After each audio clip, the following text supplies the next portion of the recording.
अगले दिन शादी है, आज ही एक ट्राली बोलेरो पिकअप लेकर के जाओ, माल लेकर के चलो कैश पैसे पे।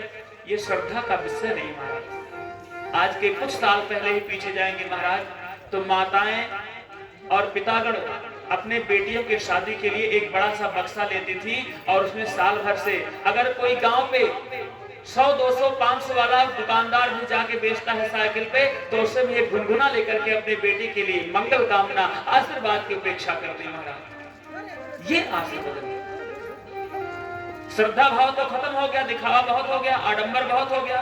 बेटी के शादी में बेटी के परिप्रेक्ष्य में पैसा लेकर के गया, पूरा माल लोड कर ले जाए, लेकिन वो श्रद्धा नहीं है। वो व्यक्ति आपको आशीर्वाद नहीं देगा। बात कहीं अगर बिगड़ गई तो आप गाली भी पाएंगे, और वो गाली आपको नहीं, आपके बेटी के लिए आलभेत होगा, लगेगा वो। लेकिन माताएं, हे बाबा आप गुनगुना लाए हैं मेरी बेटी के लिए, ए मेरी बेटी गुनगुना ले जाएगी, मेरी बिटिया सुग्गा ले जाएगी, मेरी बिटिया आपके लिए एक जो है जो सजाने वाला सजावटी का आता है ग्लास का, वो लेकर के जाएगी, आप मेरी बेटी का आशीर्वाद दीजिए। माता और पिता एक मार्ग में चलते हुए व्यक्ति भिक्षुक से भी आशीर्वाद की कामना कराते हैं कि मेरी बेटी जहां जाए वहां सुखी रहे। और शायद वही कारण रहा होगा कि आज तक के जितने संबंध थे सब बहुत सुरक्षित चलते थे। आजकल लव मैरिज चल रहा है, माँ बाप से ज्यादा लड़की लड़का बात कर रहे हैं, पहले सेटिंग किए हैं, बस माँ बाप औपचारिकता है, उसके बाद भी अपने मन से मैंने पसंद किया, उसके बाद मेरी शादी नहीं चल रही है। क्यों? बोले कुछ ना कुछ ये तपस्या का कमी है। हर एक कन्या तपस्या करती है। जिसने अपने जीवन के पहले, विवाह के पहले माँ पार्वती और सती का चरित्र ठीक इसी तपस्या पे है। केवल मैं तपस्या पे बोलता हूँ। आज की कन्याएं हैं, आज के पुरुष हैं, आज के लड़का है, 100 जगह मुंह मार के गलत तरीके से गंदगी फैला करके और कामना करते हैं एक अच्छी स्त्री मिल जाए, लड़की मिल जाए। तपस्या जब आपने नहीं किया तो आप दूसरों से कैसे उम्मीद करते हैं? व्यभिचारता फैलाने वाली हमारे समाज में, आपके समाज में एकाध दो ऐसे कन्या भी उपज जाती हैं, पैदा हो जाती हैं, जो अपने माँ बाप के नाम को कलंकित करने वाली हो जाती हैं। वो भी तपस्या के विपरीत कार्य करती हैं, और उसका परिणाम जब ससुराल में जाती हैं, अपने पति के संयोग में रहती हैं, पति अच्छा बुरा चाहे जैसा हो, लेकिन उनका जीवन बड़ा ही कष्टमय हो जाता है। ऐसी कन्याओं का भी सारा कुकर्म शादी के पहले करने के बाद तपस्या रहा कहां? तपस्या तो आपने किया नहीं, और ऊपर से फल आपका जो तेज था, जो मेरे मान सम्मान पद प्रतिष्ठा का तेज था, वो भी उसने छेड़ कर दिया। तपस्या कैसे चलेगा? ब्रह्मा जी महाराज तपस्या करते हैं।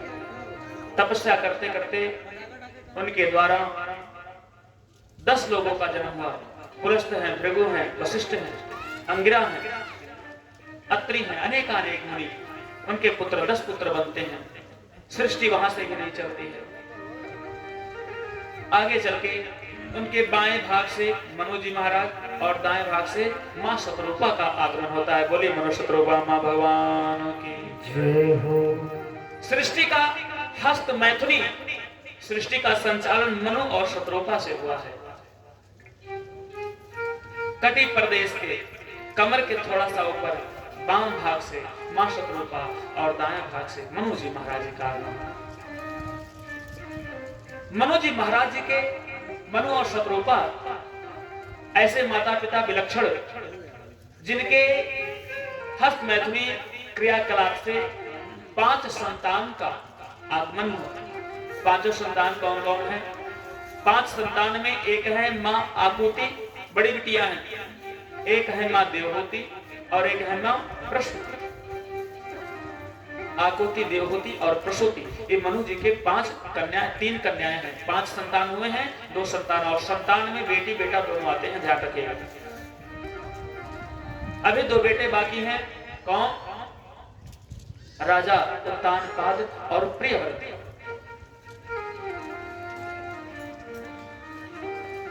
प्रियव्रत और उत्तानपाद, वही उत्तानपाद जिनके पुत्र हुए हैं। कौन? ध्रुव जी महाराज। ध्रुव जी के चरित्र में कहा गया है कि उनके पिताजी,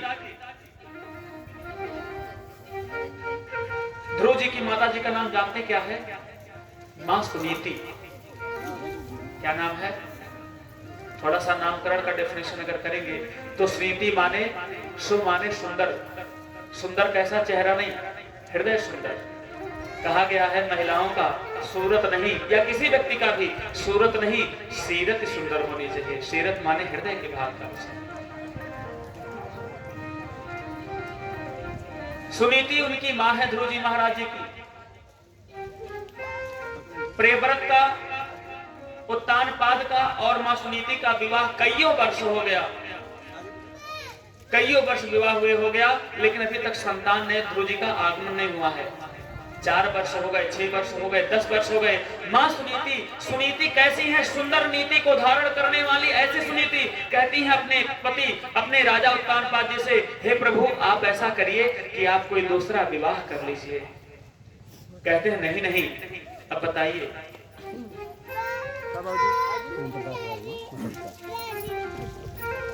श्री ओम प्रकाश वर्मा बाबू जी की तरफ से 101 रुपए का दक्षा अर्पित हुआ है। ऐसे महान भाव के सब परिवार, सब परिकर बंधु बांधव, संतान को भगवान श्रीरामस्तु कल्याणमस्तु सुख समृद्धि करते रहें। बहुत बहुत मंगल कामना। नारायण। सब लोग बैठे, माताएं बिना हल्ला गुल्ला के हाल चाल नहीं है बहनी। हाँ आयो तब बैठो तब भी नहीं करना है, आराम से सीताराम भगवान का केवल। श्री राम जय राम कीर्तन मैं करा रहा हूँ। आपको एक बड़ी विशेष बात बता दूं, कथा में लोग अब तो नाचने का भी उम्मीद करते हैं। अगर महाराज जी मंचों पर नाचने लग जाए तो और मजा आ जाएगा। ठीक नहीं है, कलयुग का एक प्रभाव है। लेकिन अगर आप सही बात जानेंगे तो और अच्छी बात होगी। मैं आपको सही बात बता रहा हूँ।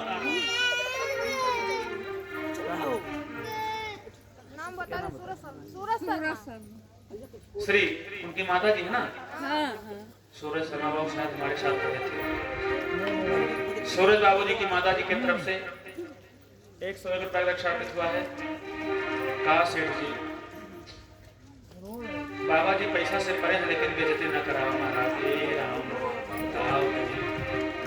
हमें को बोल पाए आपके तरफ से ना कि कटाओ तो अरे पैसा ना इहो ना दे हम कुछ कहे आपका का हो महाराज बेचबा 3 टाली रोज कर ला का हो।